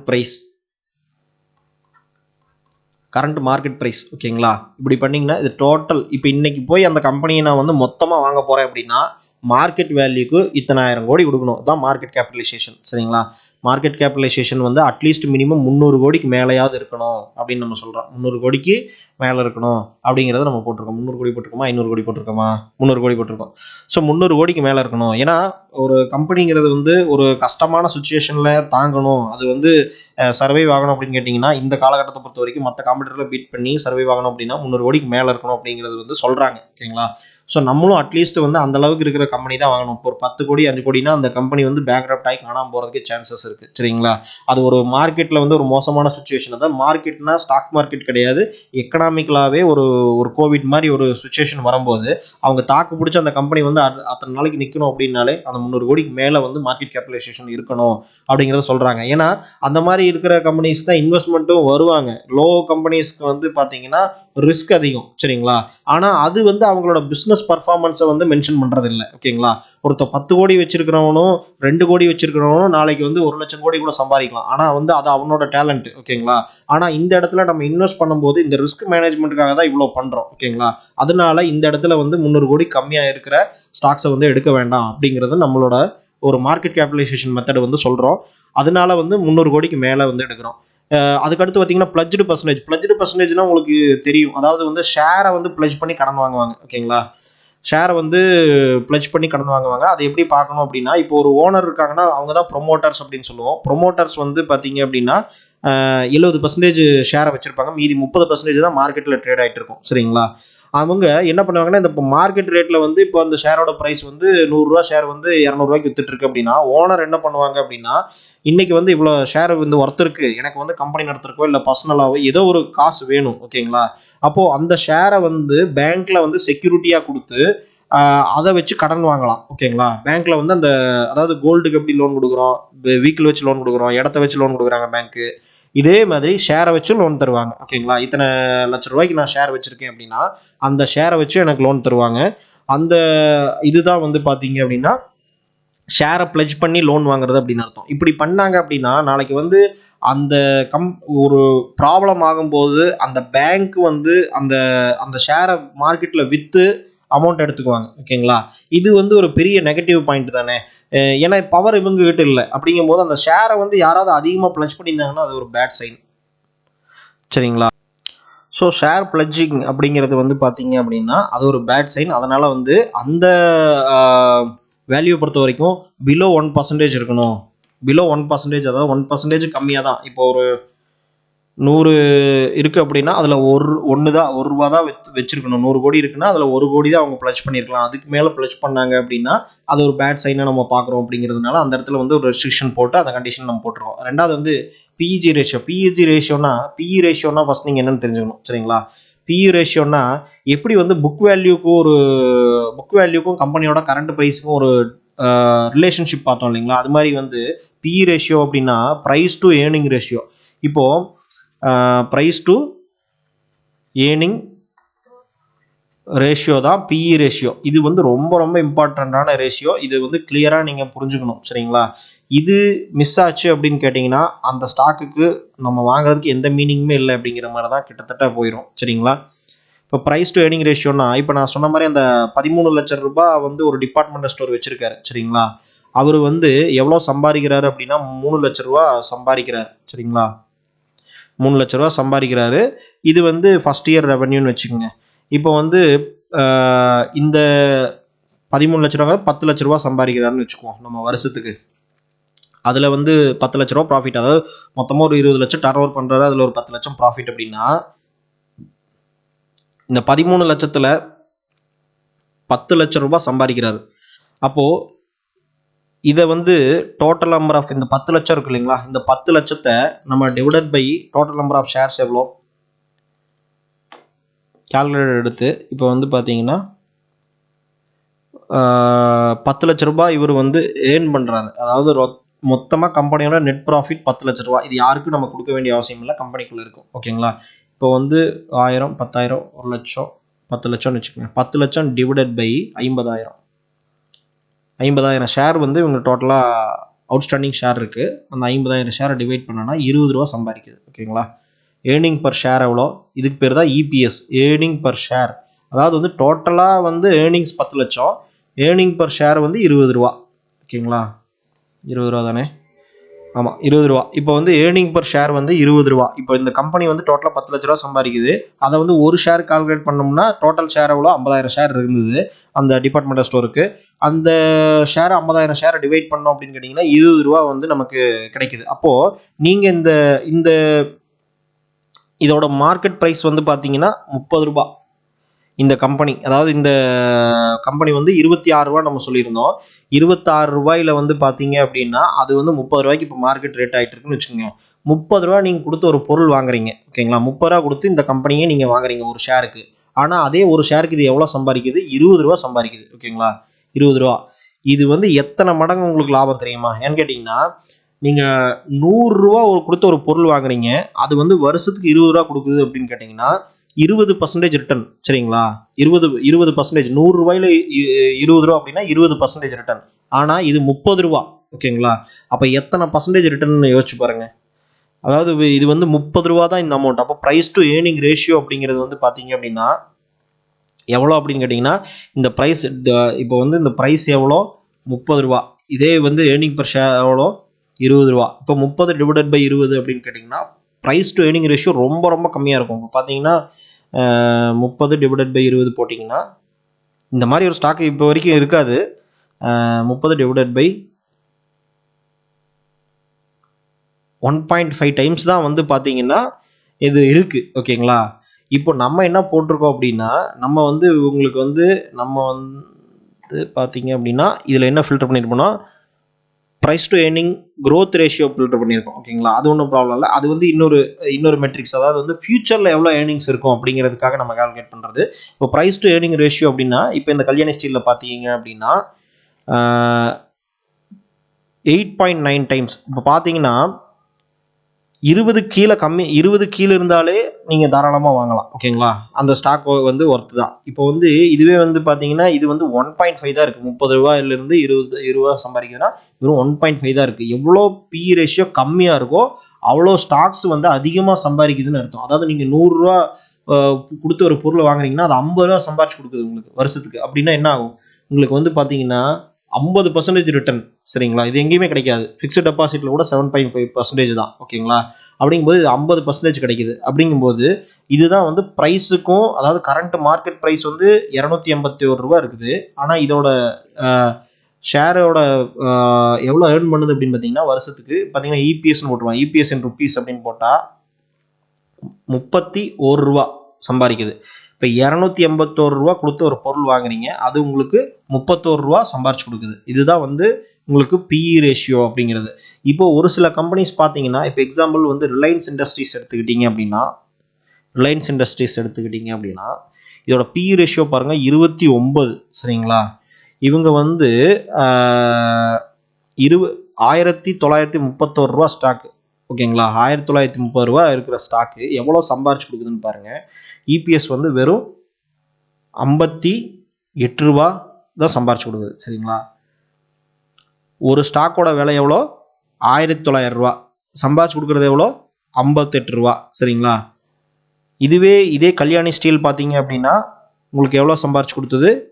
200 ரூபா அரௌண்ட் ஸ்டாக்கோட ப்ரைஸு 30 ரூபா சம்பாரிச்சு கொடுக்குது. ஓகேங்களா, அப்போது 200 ரூபா கொடுத்து 30 ரூபா சம்பாதிக்கிற பொருள் வாங்கணுமா, 1000 ரூபா கொடுத்து, அதாவது 2000 ரூபா கொடுத்து 50 ரூபா சம்பாதிக்கிற பொருள் வாங்கணுமா? எது உங்களுக்கு பெஸ்ட்டு அப்படின்னா அந்த கல்யாணி ஸ்டீல் தான் பெஸ்ட்டு. ஏன்னு கேட்டிங்கன்னா இது வந்து ஃப்யூச்சரில் ரொம்ப அதிகமாக சம்பாதிக்கும் அப்படிங்கிறதுனால இந்த ரிலையன்ஸோட கொடுக்க வேண்டிய ப்ரைஸ், அதாவது இந்த ஏர்னிங்ஸ்க்கு வந்து கொடுக்க வேண்டிய ப்ரைஸை விட அதிகமாக மக்கள் கொடுக்குறதுக்கு தயாராகிட்டாங்க அப்படிங்கிறது தான். சரிங்களா, அதனால தான் வந்து இந்த ப்ரைஸ் வந்து ரொம்ப அதிகமாக போயிடுச்சு, 2000 ரூபா போயிடுச்சு. இப்போது 58 ரூபாங்கிறது 10% இருக்கணும்னா இந்த ஸ்டாக்கோட ப்ரைஸ் வந்து 580 ரூபா தான் இருக்கணும். 580 ரூபா இருந்துச்சுன்னா இந்த ஸ்டாக்கை நீங்கள் வாங்கலாம். சரிங்களா, ஏன்னா 10 டைம்ஸ் தான் வந்து, அதாவது 10% வந்து சம்பாரிச்சு கொடுக்கும். ஓகேங்களா, ஸோ இப்போ பார்த்தீங்கன்னா 2000 ரூபா இருக்குது. சரிங்களா, அதனால வந்து இது ரொம்ப அதிகம். இதுதான் வந்து பிஇ ரேஷியோ அப்படின்னு சொல்லுவோம். இது பிஇஜி ரேஷியோ அப்படின்னு என்னன்னா, பிஇஜி ரேஷியோ அப்படின்னா இப்போ ப்ரைஸ் டு ஏர்னிங் ரேஷியோ, இந்த பிஇ ரேஷியோவை டிவைடட் பை இபிஎஸ் growth. சரிங்களா, இபிஎஸ் growth. இப்போ எக்ஸாம்பிள் வந்து நம்ம அதில் பார்த்தோம் அப்படின்னா ஃபியூச்சரில் இது எந்த அளவுக்கு வந்து சம்பாதிக்கும் அப்படிங்கிற ஒரு கால்குலேஷன் தான் வந்து பிஇஜி ரேஷியோ. சரிங்களா, அந்த பிஇஜி ரேஷியோனா இப்போ எக்ஸாம்பிள் வந்து அதே கல்யாணி ஸ்டீல் எடுத்துக்கிட்டோம் அப்படின்னா இப்போ வந்து ப்ரைஸ் டு ஏர்னிங் ரேஷியோ வந்து 8.93. ஓகேங்களா, பிஇ ரேஷியோ வந்து 8.93. இப்போ இயர்லி வந்து பார்த்தீங்க அப்படின்னா இபிஎஸோட growth பார்த்தீங்கன்னா 31 டைம்ஸ், அதாவது அரௌண்ட் வந்து 31 ரூபா வருதுன்னு வச்சுக்கோங்க. இப்போ இந்த பிஇ ரேஷியோவையும் டிவைடட் பை இந்த வந்து ஏர்னிங் பர் ஷேரோட growth ரேட்னா இப்போ 2009 வந்து இது 76 ரூபா தான் சம்பாரிச்சது ஒரு ஷேர் ப்ரைஸ்க்கு. அப்புறமா 9 ரூபா சம்பாரிச்சது, அப்புறமா 26, இன்னைக்கு வந்து 31. ஓகேங்களா, இது என்ன growth ரேட்டில் பர்சன்டேஜ் ஆஃப் growth வந்து எவ்வளோ இருக்கும்? ஏர்னிங் பர் ஷேரோட growth ரேட் வந்து எவ்வளோ இருக்குது? 10%, 20% அப்படின்னா இந்த வருஷம் வந்து 10% growth ஆகுது அப்படின்னா அந்த 10%ஆல் டிவைட் பண்ணுறது அந்த பிஇ ரேஷியோவை அதால் டிவைட் பண்ணோம் அப்படின்னா அந்த பர்சன்டேஜ் growth இபிஎஸ் growth-ஆல் டிவைட் பண்ணோம் அப்படின்னா அது வந்து 1க்கும் கம்மியாக இருக்கணும். ஓகேங்களா, அதுதான் வந்து பிஇஜி ரேஷியோ. சரிங்களா, இதுதான் வந்து ஓவராலாக நம்ம வந்து ஃபில்டர் பண்ணக்கூடிய மெத்தட். இப்போ எல்லாமே ஃபில்டர் பண்ணி இந்த ஸ்டாக்கெல்லாம் நம்ம ஃபில்டர் பண்ணிட்டோம் அப்படின்னா இப்போ உங்களுக்கு வந்து அந்த ஃபில்டர் மெத்தட் புரிஞ்சிருக்கும். ஸ்டாக்கெல்லாம் ஃபில்டர் பண்ணியிருக்கோம் அப்படின்னா நீங்கள் ஒவ்வொரு ஸ்டாக்காக என்ன பண்ணணும்னா மங்களம் ஆர்கானிக்ஸ் அப்படிங்கிறத வந்து நம்ம கிளிக் பண்ணுறோம் அப்படின்னா அதில் வந்து பார்த்தீங்கன்னா பிஇ ரேஷியோ 6.49. ஓகேங்களா, அந்த கம்பெனி என்ன கம்பெனி, இது பிஎஸ்சியில் மட்டும்தான் ட்ரேட் ஆகுது, என்எஸ்சியில் கிடையாது. அப்படின்னா இப்போ இந்த மங்களம் ஆர்கானிக்ஸ் என்ன பொருள் வந்து தயாரிக்கிறாங்க இப்போ அப்படின்னு பார்த்தீங்கன்னா மங்களம் ஆர்கானிக்ஸோட வெப்சைட்டுக்கு போனீங்க அப்படின்னா இதில் வந்து பயனர்ஸ் இந்த ஃபீல்ட் ஆஃப் பைன் கெமிஸ்ட்ரி. ஓகேங்களா, இவங்க என்ன ப்ராடக்ட் தயாரிக்கிறாங்க அப்படின்னு பார்த்தீங்கன்னா highly automated production of plant of the Mumbai Pune express GNPT. So என்ன ப்ராடக்ட் பாருங்கள், ப்ராடக்ட் பார்த்தீங்கன்னா ஃபினாலிக் ரெசின், ஏதோ சம்திங் ரெசின் தயாரிக்கிறாங்க. ஸோ இந்த மாதிரி நமக்கு என்னன்னே தெரியாத இண்டஸ்ட்ரி நம்ம வாங்கும்போது அதை நம்மளால் புரிஞ்சிக்க முடியாது. ஓகேங்களா, ஸோ அதில் இப்போ எனக்கு வந்து தெரியாது இந்த இண்டஸ்ட்ரி என்ன அப்படிங்கிறது எனக்கு தெரியாதுன்னு வச்சுக்கோங்களேன். இப்போ இதில் என்ன இது இவங்க பண்ணுறாங்க அப்படின்னா இப்போ பாருங்கள், கேம்பரஸ் பர்ன்டர்ஸ் ஆஃபரிங் ஹிந்து ப்ரேயர்ஸ், அதாவது வந்து பார்த்திங்கன்னா கற்பூரம். ஓகேங்களா, இப்போ கற்பூரம் வந்து கோயிலெல்லாம் பற்ற வைக்கிறாங்க பார்த்தீங்களா, அந்த இதை தான் இவங்க தயாரிக்கிறாங்க. அது வந்து எடுக்கிறானுங்க. ஓகேங்களா, ஹிந்து ஆஃபரிங் ப்ரேயர்ஸ், அதாவது சாமி கும்பிடும்போது நம்ம வந்து கற்பூரம் பற்ற வைக்கிறோம் இல்லைங்களா, அந்த இதுதான் வந்து இந்த ஒன் ஆஃப் த ப்ராடக்ட். ஓகேங்களா, அதுக்கப்புறம் பார்த்தீங்கன்னா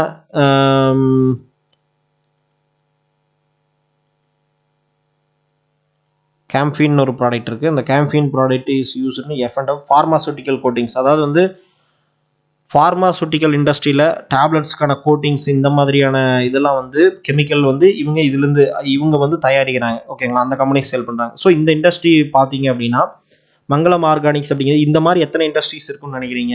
அப்போ எனக்கு தெரிஞ்ச வரைக்கும் இந்த இண்டஸ்ட்ரீஸ் பொறுத்த வரைக்கும் ஒர்த்தாக தான் தெரியுது. ஏன்னா இவங்க தயாரிக்கிற இந்த கெப்பாசிட்டி, அதாவது இவங்க வந்து இந்த மரத்துலேருந்து இந்த தயாரிக்கிற கெமிக்கல் ஃபார்முலா இந்த இதெல்லாம் வச்சுருக்காங்க அப்படின்னா இது எல்லாருமே வச்சுருப்பாங்கன்னு நம்ம சொல்லிட முடியாது. ஓகேங்களா, ஃபினாலிக் ரெசின் அப்படின்னா ரெசின் ப்ராடக்ட்ஸ் என்ன அப்படிங்கிறத பார்ப்போம்.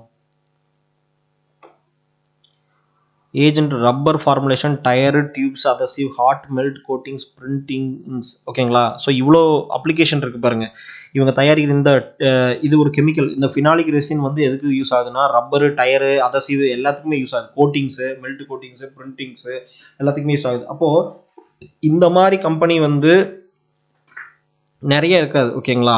அதே மாதிரி இந்த கெப்பாசிட்டி, இந்த ப்ராடக்ட்டை தயாரிக்கிறதுக்கு உண்டான கெப்பாசிட்டி இவங்க வச்சுருப்பாங்க. அதனால் இந்த கம்பெனியை வந்து ஒர்த்தா அப்படின்னு பார்த்தோம் அப்படின்னு கேட்டிங்கன்னா, இந்த பிஸ்னஸை பற்றி நீங்கள் அனலைஸ் பண்ணீங்க அப்படின்னா இது எந்த அளவுக்கு வந்து இம்பார்ட்டண்டான இண்டஸ்ட்ரியாக இருக்குது, எந்த அளவுக்கு வந்து பிஸ்னஸ் இருக்குது அப்படிங்கிறத பொறுத்து நீங்கள் இதை வாங்கலாமா வேண்டாமான்னு முடிவு பண்ணலாம். ஓகேங்களா? நான் சொன்ன மாதிரி குவான்டிடேட்டிவ் அனலைஸுங்கிறது இது வரைக்கும் நம்ம பார்த்தது. இப்போ நம்ம பார்த்துட்டு இருக்கிறது குவாலிட்டேட்டிவ். இது யாருனாலையும் சொல்ல முடியாது. இதை எவன் கரெக்டாக கெஸ் பண்ணுறானோ அவன் தான் வந்து பார்த்தீங்கன்னா சக்ஸஸ் ஆவான். இப்போ இந்த ப்ராடக்ட்டுக்கு எவ்வளோ டிமாண்ட் இருக்குது, ஃபியூச்சரில் எந்த அளவுக்கு வரும் அப்படிங்கிறத பொறுத்து தான் குவாலிட்டேட்டிவ் அனலைசஸ். இது ஒவ்வொருத்தருக்கும் மாறுபடும். ஆனால் இப்போ நான் சொன்ன மாதிரி பி ரேஷியோ, பிஜி ரேஷியோவோ யாருக்கும் மாற போகிறதில்ல. ஓகேங்களா? ஸோ இந்த இடத்துல வந்து பார்த்தீங்கன்னா இந்த பிஸ்னஸ் எந்த மாதிரி போயிட்டுருக்கு அப்படிங்கிறத வந்து நீங்கள் பார்க்கணும் அப்படின்னா பேலன்ஸ் ஷீட் இதெல்லாம் நம்ம ஆல்ரெடி ஃபில்டர் பண்ணது தான். சரிங்களா? இதில் வந்து இந்த ப்ராடக்டோட இண்டஸ்ட்ரி அண்டு இந்த ப்ராடக்டோட இண்டஸ்ட்ரி, அவங்க தயாரிக்கிற ப்ராடக்ட்டு, அவங்களோட எப்படி சேல்ஸ் பண்ணுறாங்க, மார்க்கெட்டிங் பண்ணுறாங்க, இந்த மாதிரி எல்லா விஷயமும் சேர்ந்து தான் வந்து இந்த பிஸ்னஸை ரன் பண்ணுது. ஓகேங்களா? அதுதான் ஃபியூச்சர் ப்ராஃபிட்டுக்கு வந்து பேஸ்மெண்ட்டு. அதனால் வந்துட்டு அந்த இடத்துல நீங்கள் எப்படி கண்டுபிடிக்கிறீங்க அப்படிங்கிறத பொறுத்து இருக்குது. அதுக்கு அந்த கம்பெனியை பற்றி நீங்கள் பாருங்கள்.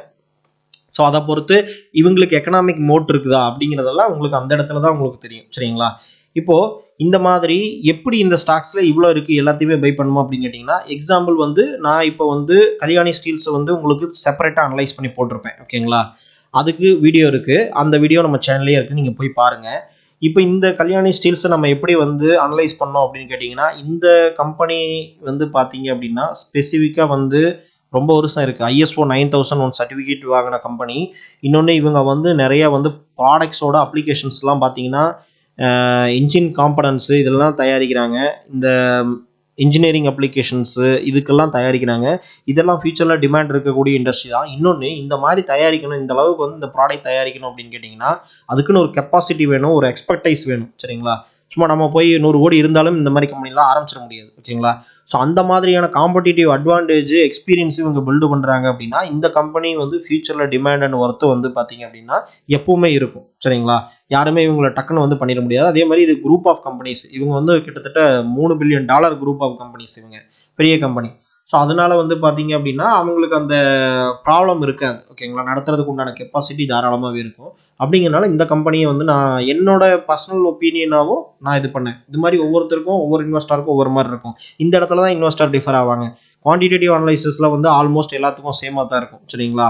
ஒரு சில டைம் நான் என்ன பண்ணுவேன் அப்படின்னு கேட்டிங்கன்னா இந்த ரேஷியோஸ் எல்லாம் எதுவுமே இல்லாமல் கூட ஒரு ஸ்டாக்ஸை நான் பை பண்ணியிருக்கேன். ஓகேங்களா? ஏன்னு கேட்டிங்கன்னா அதோட பிஸ்னஸ் பாயிண்ட் ஆஃப் வியூவில் பார்த்தது நம்ம பை பண்ணது. ஏன்னா ஒரு கம்பெனி வளரும் போது இது எல்லா ரேஷியோவும் பர்ஃபெக்டாக இருக்குன்னுலாம் சொல்ல முடியாது. ஓகேங்களா? இது வந்து முன்ன பின்ன எல்லாமே இருக்கும். அதனால வந்து பார்த்தீங்கன்னா ஒரு வளர்ந்துட்டு வர்ற ஒரு கம்பெனியை நீங்கள் கண்டுபிடிக்கிறது அப்படின்னா அவங்களோட பிஸ்னஸ் அண்ட் சேல்ஸை வச்சு நீங்கள் கண்டுபிடிக்கலாமே தவிர இது எல்லா ரேஷியோவும் பர்ஃபெக்டாக இருக்க முடியும் இருக்கணும் அப்படிங்கிறத நம்ம சொல்ல முடியாது. ஆனால் இப்போதைக்கு இந்த கான்செப்ட் ரேஷியோக்குள்ளே வரது வந்து பார்த்தீங்கன்னா ஒரு அதிகபட்ச ரிட்டர்ன் கொடுக்கக்கூடிய ஸ்டாக்ஸாக இருக்கிறதுக்கு வாய்ப்பு இருக்குது. அப்படிங்கிறதுனால நம்ம இதை எடுக்கிறோம். சரிங்களா? ஸோ இந்த குவான்டிடேட்டிவாக இப்போ நீங்கள் ஒரு 10 கம்பெனி 20 கம்பெனி 10 கம்பெனி வாங்குங்க. ஓகேங்களா? நீங்கள் என்ன பண்ணணும்னா ஒவ்வொரு கம்பெனியாக ஆட் பண்ணிக்கணும். சரிங்களா? உங்களோட ப்ரோக்கரேஜ் அக்கௌண்ட் எதில் இருக்கோ அந்த அக்கௌண்ட்டில் போயிட்டு ஒவ்வொரு கம்பெனியாக ஆட் பண்ணிக்கணும். 1 2 3 எந்தெந்த கம்பெனிலாம் அனலைஸ் பண்ணி உங்களுக்கு ஓகேன்னு தோணுதோ அந்த லிஸ்ட்டுக்குள்ளே வர்ற கம்பெனிஸ் அது எல்லாமே பார்த்தீங்கன்னா 5 6 7ன்னு எல்லா கம்பெனியும் வந்து ஆட் பண்ணிக்கோங்க. அந்த வாட்ச் லிஸ்ட்டில் ஆட் பண்ணிவிட்டு என்ன பண்ணணும் அப்படின்னு கேட்டிங்கன்னா உங்களுக்கிட்ட வந்து பார்த்தீங்கன்னா ஒரு 10,000 ரூபாய் இருக்குது. சரிங்களா? 10,000 ரூபாய் இருக்குது. சரிங்களா?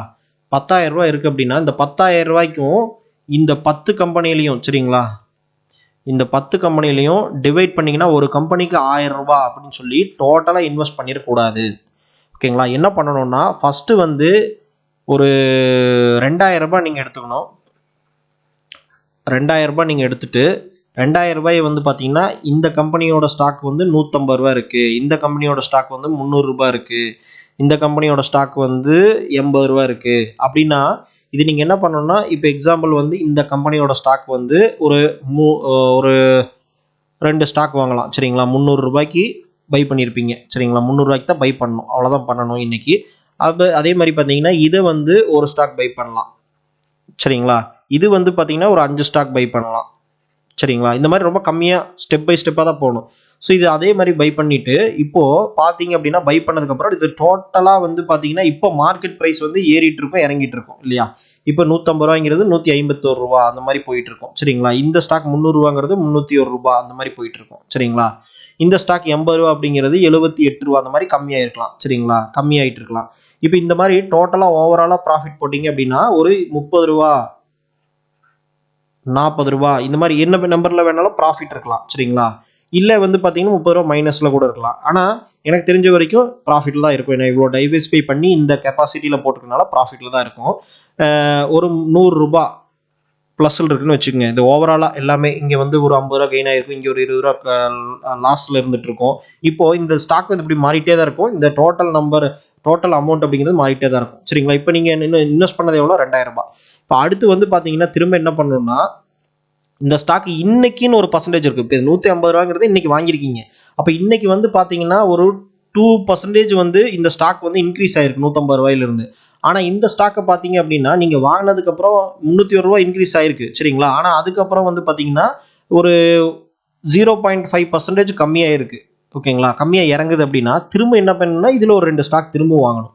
ஓகேங்களா. சிம்பிளாக சொல்லப்போனால் டோட்டலாக நீங்கள் எல்லா ஸ்டாக்ஸ்லேயும் ஒவ்வொன்று வாங்கி ஒரு 2000 ரூபாய்க்கு வாங்கி வச்சிடணும். சரிங்களா. மீதி வந்து ஒரு 8000 ரூபா உங்கள் கையில் இருக்கும்.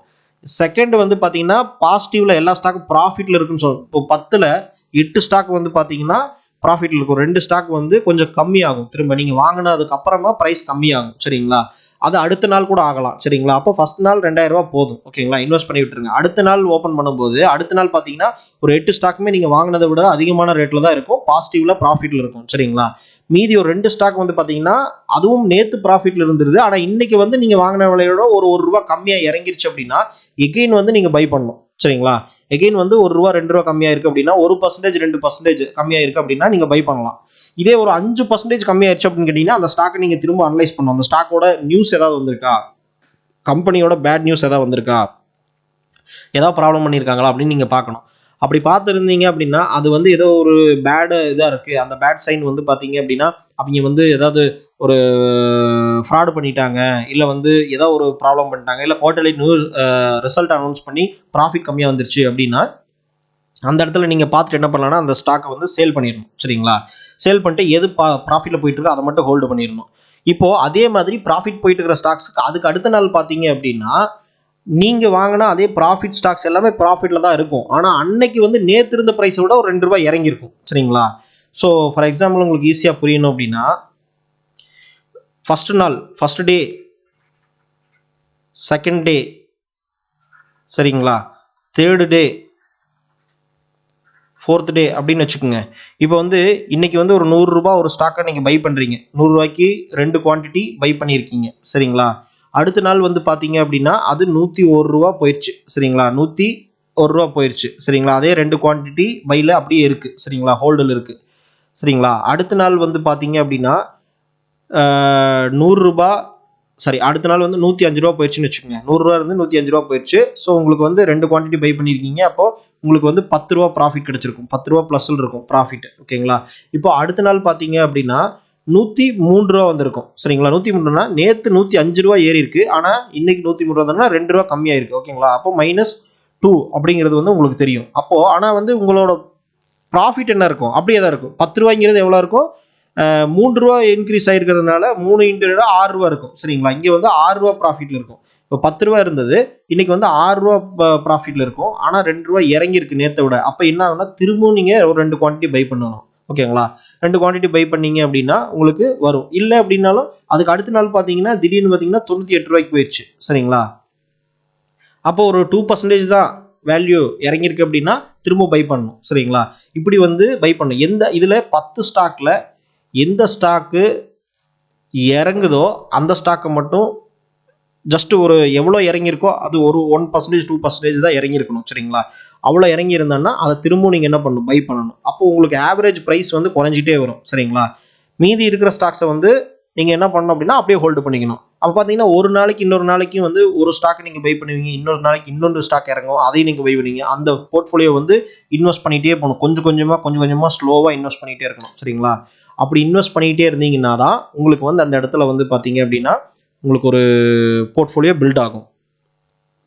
ஸோ இந்த மாதிரி தான் வந்து பார்த்தீங்கன்னா நீங்கள் வந்து இன்வெஸ்ட் பண்ணிகிட்டே வரணும் கொஞ்சம் கொஞ்சமாக. அப்படி இன்வெஸ்ட் பண்ணிகிட்டே வந்தீங்கன்னா ஆட்டோமேட்டிக்காகவே உங்களுக்கு வந்து பார்த்தீங்கன்னா ஒரு போர்ட்ஃபோலியோ வந்து பில்ட் ஆயிரும். ஓகேங்களா? இப்போ எக்ஸாம்பிள் வந்து இன்னைக்கு வரைக்கும் நீங்கள் வந்து ஒரு ₹1000 ₹2000 இன்வெஸ்ட் பண்ணியிருக்கீங்க அப்படின்னா நாளைக்கு பார்த்தீங்கன்னா அந்த ₹2000 அதோட கெயின்டு ப்ராஃபிட் வேல்யூ வந்து பார்த்தீங்கன்னா ₹2200 ₹2300 இருக்கும். அப்போ எகெயின் வந்து நீங்கள் திரும்ப அடுத்த நாளும் ஒரு ₹2000 ₹3000 இப்படி இன்வெஸ்ட் பண்ணிகிட்டே வரும்போது ஒரு மாதத்துக்கு 5 to 10% வந்து ஆட்டோமேட்டிக்காக உங்களுக்கு வந்து அந்த ஸ்டாக்கோட பொசிஷனை பொறுத்து கெயின் ஆகிட்டே வரும். சரிங்களா?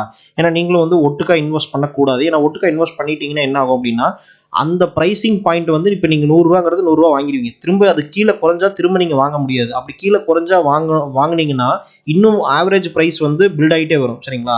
இப்போ வந்து இன்னும் கம்மியான ப்ரைஸ்க்கு நீங்கள் வாங்குற அந்த ஸ்டாக்கோட ஓவரால் பொசிஷன் வந்து பையிங் ப்ரைஸ் வந்து ஆவரேஜ் ப்ரைஸ் வந்து எல்லாத்தையும் கூட்டி எல்லாத்தையும் டிவைட் பண்ணிங்கன்னா ₹100 அப்படின்னு வந்துச்சு அப்படின்னா அதுக்கடுத்து அந்த ₹100 கம்மியாக வரும்போது நீங்கள் வாங்கணும். அப்படி வாங்கினீங்கன்னா தான் உங்களுக்கு வந்து அடுத்து வந்து அந்த ₹100 வந்தாலே உங்களுக்கு இன்னும் ₹1 ப்ராஃபிட் ஆட்டோமேட்டிக்காகவே வந்துடும். சரிங்களா? ஸோ இதுதான் வந்து இந்த நம்மளோட இந்த 100 to 200% இந்த ஸ்டாக்ஸை பொறுத்த வரைக்கும் மூவ் ஆகும். சரிங்களா? நீங்கள் இந்த ஸ்டாக்கோட CAGRன்னு சொல்லுவாங்க, அதை பார்த்தீங்கன்னாலும் தெரியும். அந்த ஸ்டாக் வந்து மேக்ஸிமம் வந்து பார்த்தீங்கன்னா 30-40% வருஷத்துக்கு இன்க்ரீஸ் ஆகிருக்கும். ஸோ அதை பொறுத்து நம்ம பேஸ் பண்ணி போடுறதுனால நாளைக்கு வந்து நீங்கள் 1 இயரில் 1 lakh இன்வெஸ்ட் பண்ணியிருந்தீங்கன்னா அது 2 lakhs 3 lakhs ஆயிருக்கும். சரிங்களா? இந்த கான்செப்டோட அடிப்படையில் தான் நம்ம வந்து இதை இன்வெஸ்ட் பண்ணுறோம். ஸோ இதை வந்து நீங்கள் வந்து என்ன பண்ணணும்னா ஃபஸ்ட்டு வந்து ஒரு பேப்பர் ட்ரேடிங் வந்து ஒரு பேப்பரில் எழுதி வச்சு நீங்கள் வந்து இவ்வளோ இன்வெஸ்ட் பண்ணுறோம் அப்படின்னு சொல்லி ப்ரைஸை நோட் பண்ணி வச்சுட்டு அதுக்கப்புறமா அது கரெக்டாக வந்தது நீங்கள் கரெக்டாக ஸ்டாக்ஸை செலக்ட் பண்ணுறீங்க அப்படின்னா அதுக்கப்புறமா தான் நீங்கள் இன்வெஸ்ட் பண்ணணும். சரிங்களா? இப்போது இதுதான் வந்து மேட்ரு. ஸோ இந்த மாதிரி நீங்கள் பண்ணணும். அந்த மாதிரி நீங்கள் வந்து பண்ணும்போது தான் உங்களுக்கு வந்து அந்த ப்ராஃபிட் வந்து ரிஸ்க் இல்லாமல் உங்களுக்கு வந்து ஸ்டெப் பை ஸ்டெப்பாக கிடச்சிட்டு இருக்கும். இது வந்து இன்வெஸ்டிங்கிறதுனால கீழே போட வாங்குறோம். ஆனால் ட்ரேடிங்கில் வந்து நீங்கள் வாங்கின ப்ரைஸுக்கு கீழே போயிடுச்சுன்னா நீங்கள் வாங்க மாட்டீங்க. ஓகேங்களா? இன்வெஸ்டிங்கில் தான் வந்து ப்ரைஸ் கீழே போக வாங்குவோம். ட்ரேடிங்கில் நம்ம வாங்க மாட்டோம். ஸோ இந்த கான்செப்ட் வந்து நீங்கள் பேப்பரில் ஒர்க் அவுட் பண்ணி பார்த்துட்டு அதுக்கப்புறமா நீங்கள் வந்து ரியல் மணி நீங்கள் இன்வெஸ்ட் பண்ணலாம். ஸோ நம்ம நெக்ஸ்ட் வீடியோவில் பார்க்கலாம்.